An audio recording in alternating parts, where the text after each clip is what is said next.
I'm Tyler Byer. Thank you for coming out. I'm a commercial pilot. I've been officially in aviation for 12 years. As a flight instructor, I'm now a personal pilot. Before that, I've been in aviation unofficially since before I could walk underneath an airplane. My mom worked for a crop duster, and I've been around it all my life. Got 1,800 flight hours. On February 23rd, we had an informational mixer here in this very room. And events after that got me thinking, what can I do? And I realized later that week, pilot come in and he goes, "You guys clean airplanes?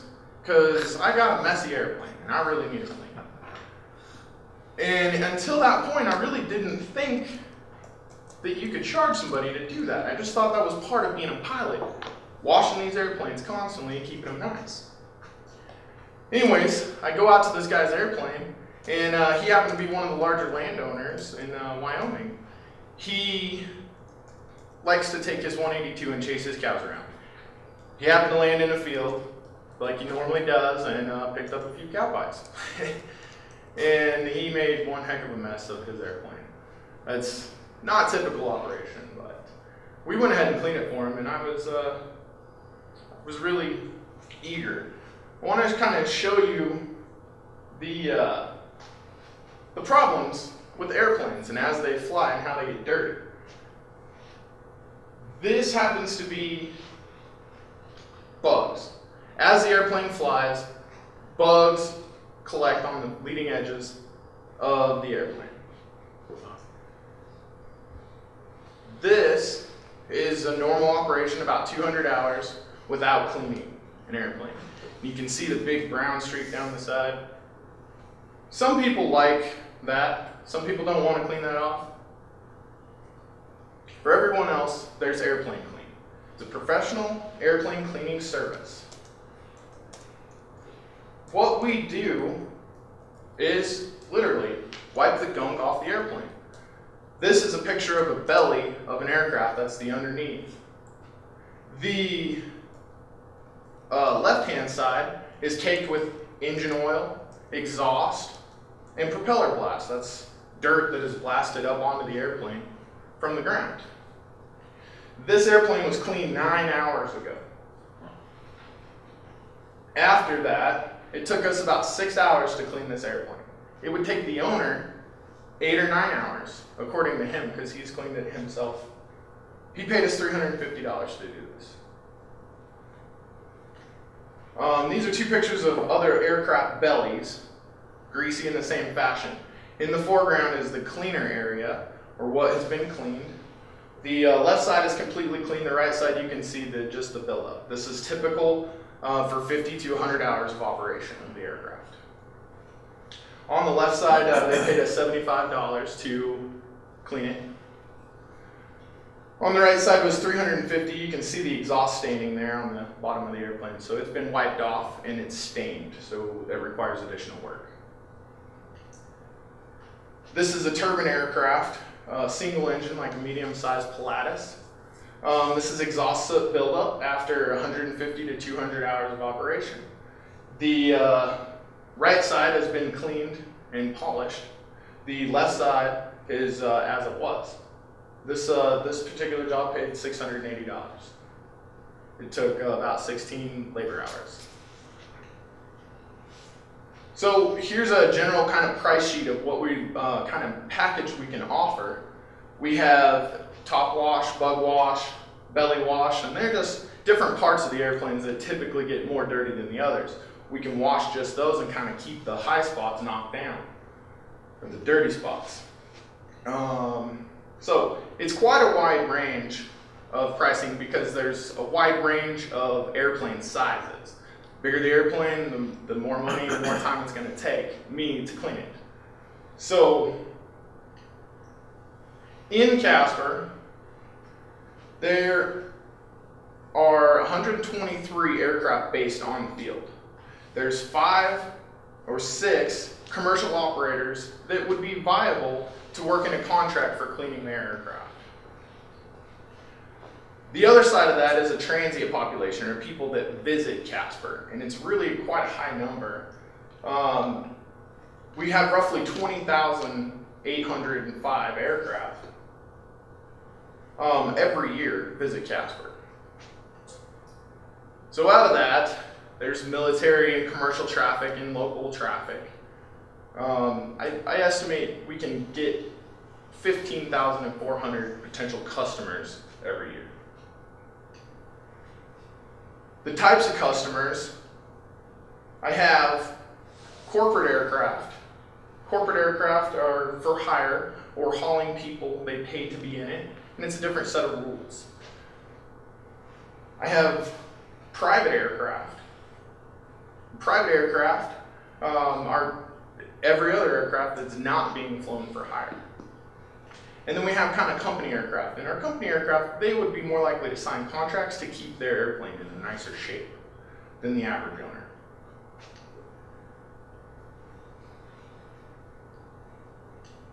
I would like to set up a partnership to get access to more traffic, more customers. I'd like to set up a sort of partnership with an FBO, or a fixed base operator. That's basically like the gas station for the airplane world. The FBO is typically the first point of contact as pilots come in and land in an airport. They go somewhere, and most likely that's going to be the FBO. And if they can solicit our services on a wholesale market for them, then they can make money, we can make money. They already kind of provide services for pilots anyways, so it's really a smart decision. The other side of that is the maintenance. Airplanes have to go in for maintenance. It's required by law. So while they're in, I would like to work with those maintenance shops to clean their airplanes for their customers. So once again, there's more traffic. My competition now, like I kind of mentioned earlier, pilots clean the airplanes themselves. They hire their mechanic to do it, or they pay somebody to do it. And there are other services that offer cleaning, but not locally. There's no one around. There's no one even close. The closest person is either Jackson Hole or Centennial. Now, if somebody here was to fly the airplane there and get it cleaned, it would get dirty flying back. You could have your housekeeper do it, but they know nothing about aviation. Let's face it, these are really expensive aircrafts. That first aircraft I showed you with the big brown streak, that's $1 million to $2 million aircraft. It's a big investment. So, you don't just want anybody working on it. You want a professional. And if you clean it yourself, let's face it, you get dirty. You might not do it as good as a professional could. I do this every day. I have experience in this. Anyways, to get to these people, aside from the FBO traffic and everything else, I'm going to cold call. I'm going to call aircraft owners. They have a big registration. It's public record of who the aircraft is what. I'm going to call them up.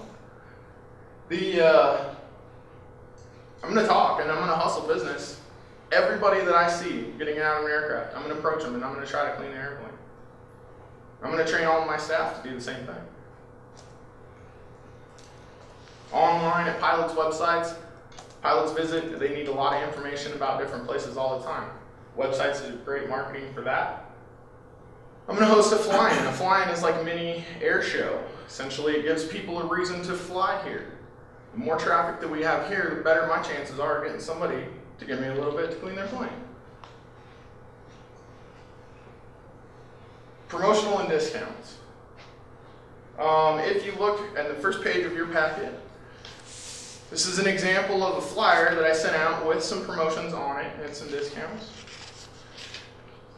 This, the FBO is actually sending out to all of the aircraft owners, or the hangar owners, with their hangar rent statements.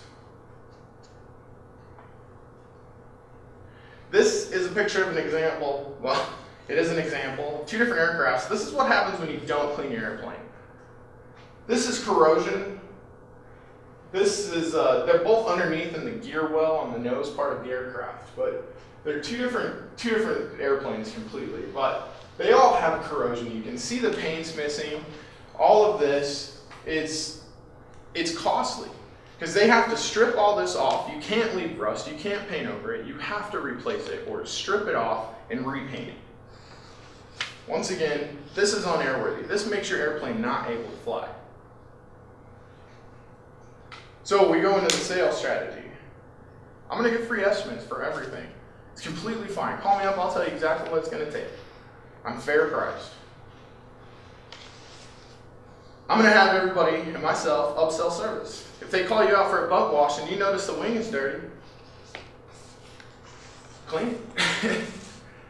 let's talk them. Upgrade the service to a top wash or something that pays a little bit more. Let's get some more business out of it.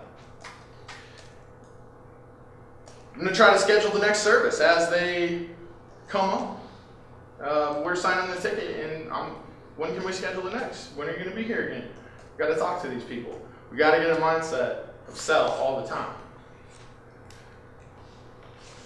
If it's the pilot that isn't making the decision, if he's not the aircraft operator, doesn't have any financial say in what happens with the aircraft, then I'm going to find out who is. I'm going to talk to that guy, and I'm going to see who his boss is or who makes the decisions on the airplane. Get that information, I'm going to call them and try to sell the service.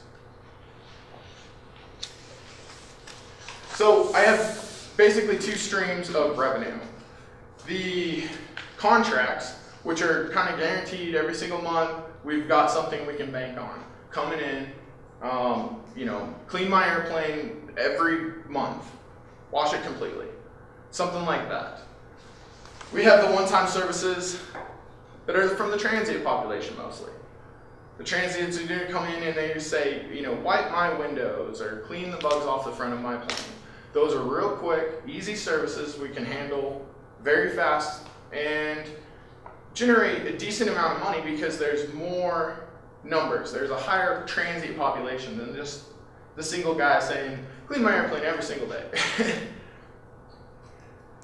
This is a very dynamic business. This is very hard because it's such a wide range of service. Some guys need complete washes all the time. They want to see their reflection in the airplane everywhere. Other guys, brown street guy, some guys just don't care. Some operations don't allow the time for the airplane to be down to even get washed. So you have to fill the needs of those customers. You have to put them on a schedule, try to convince them to be on a schedule so that you can plan, everybody can plan, it's all on the same page. But as with anything, plans change at a moment's notice, so it's very dynamic. So these are kind of my cash flow assumptions. The cash flow, my assumptions are that I'm going to start 5 locations within the next 3 years. I'm going to hire 1 supervisor and 2 cleaners for every location. I'm going to have storage and office space at all of those locations. I'm going to have a cleaning van for mobile service at all of those locations. You got to have somewhere to put all the ladders and stuff. So overall, I'm going to hire 5 supervisors, 10 cleaners, and I'm going to try to hire a regional manager to cover all of those locations. So page 2 in your packets is my cash flow from here on out.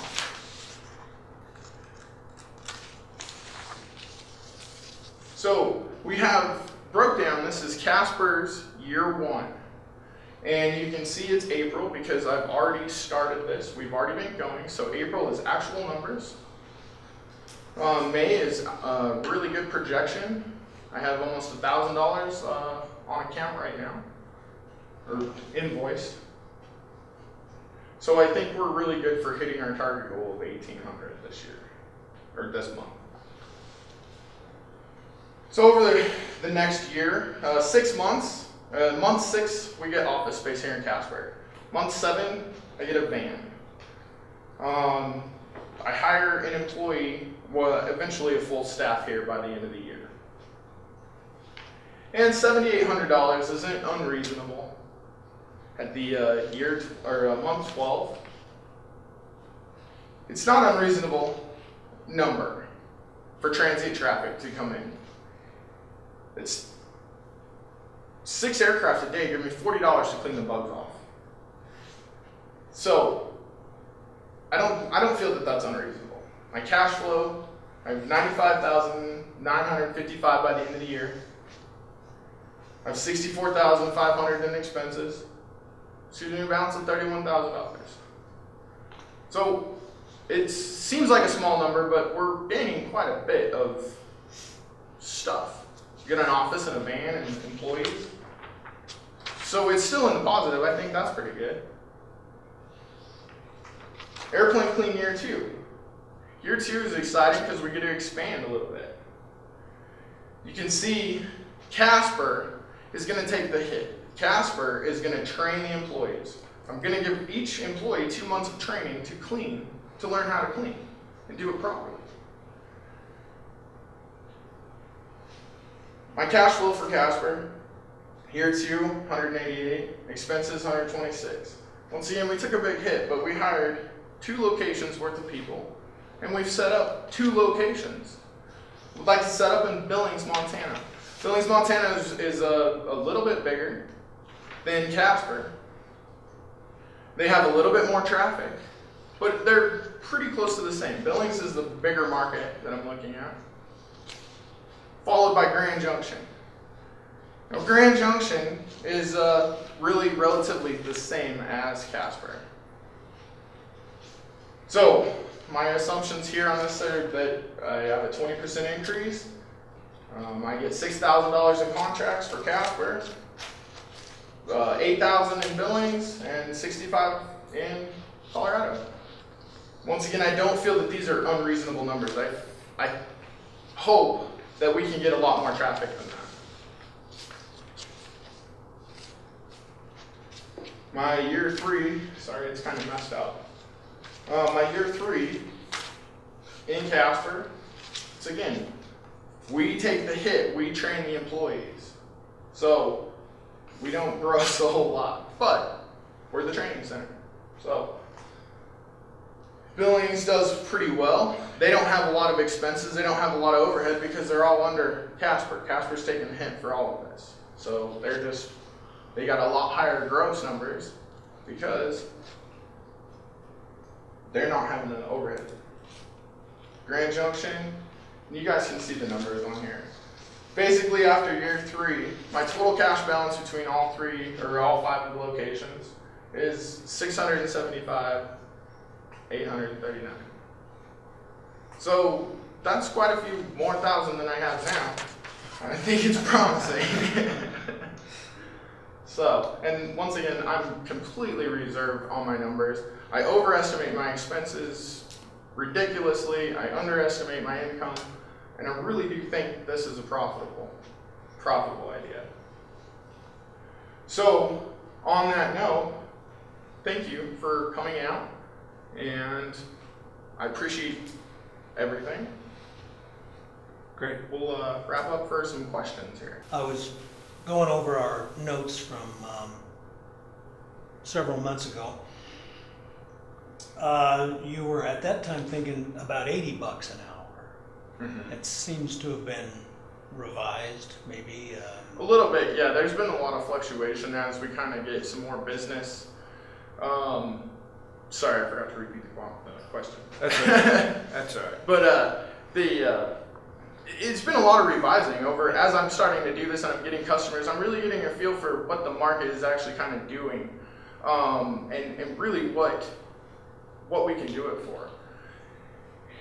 The original figure was per hour, and some services are a lot more than that per hour. Some services are a little less than that per hour. So it doesn't really equate very well to a per hour charge. It's more like a per service charge, per service per airplane, if that kind of makes sense. What were you anticipating your newbies to be making kind of salary or wage will they be making? I have budgeted in these numbers for a $20 an hour slot and a $15 an hour slot. So we will subtract, ancillary costs from that, leaving a $15 and a $10 an hour paid guy. Okay. Do you use a bucket of hot water and soap, or do you use a pressure washer? It depends. There's multiple ways of washing aircraft. Some laws don't allow you to pressure wash or wet wash with a bucket, and it's not really hot soapy water. It's usually got a little chemical in it, which is biodegradable, eco-safe when possible. But yeah, basically, some areas will allow you to wet wash with a pressure washer and some areas won't. Casper, it's dry wash only. There is no wet wash. So everything is by hand with a spray bottle and a rag. Okay.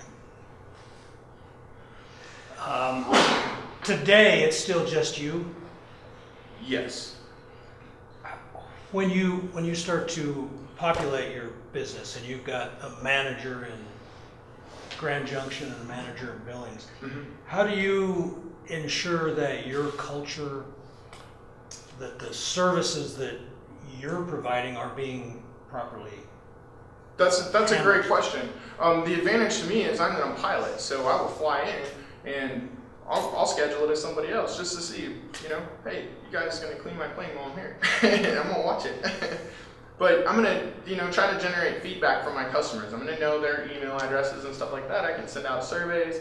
I can send out, correspondence with them and kind of get a feel. I mean, I really do think though that my sales are gonna reflect my, if Billings just isn't making it, something's going on. So we will investigate that.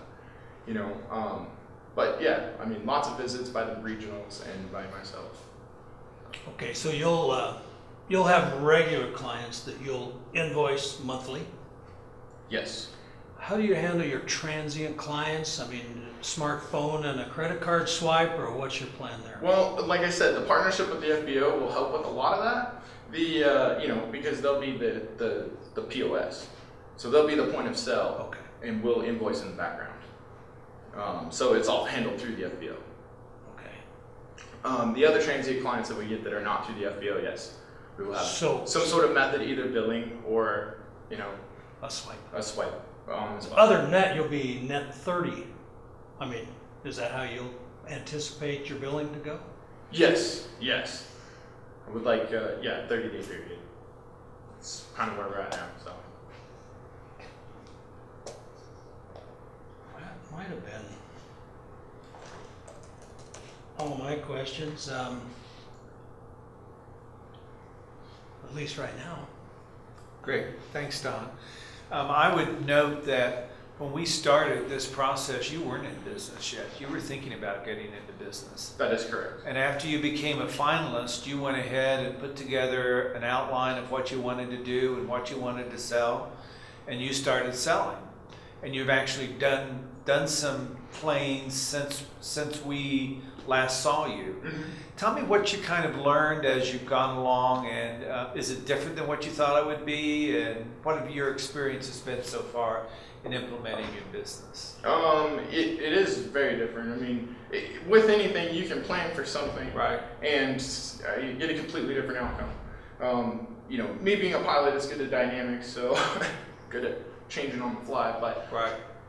the major difference is, over finding this out is I realized the transient traffic that was coming in here is really the market, and that was a definite game changer. Right. I was looking at 130 aircraft, just manage them, maintaining them all, and trying to make it here on Right. 38 or 40 in gross. I'm like, yeah.